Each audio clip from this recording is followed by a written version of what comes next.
Mkuu, nijibu swala moja ambayo nimepata kutoka kwa Mheshimiwa Mbunge Lukumai, mwenyekiti wetu wa kamati ya afya ya kudumu ya Bunge. Tulizungumza kuhusu shule ya Elkidin. Shule hii ziko nyumba 6 za wananchi ndani ya eneo hili na tathmini imekwisha fanyika.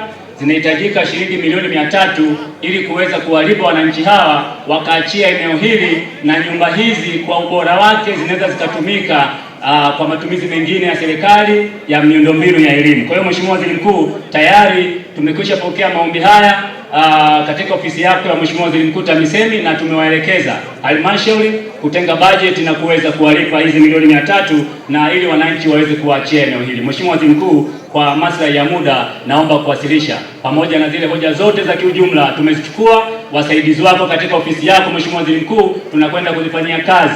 Asante sana Mheshimiwa Waziri Mkuu. Naibu Waziri wa Ujenzi.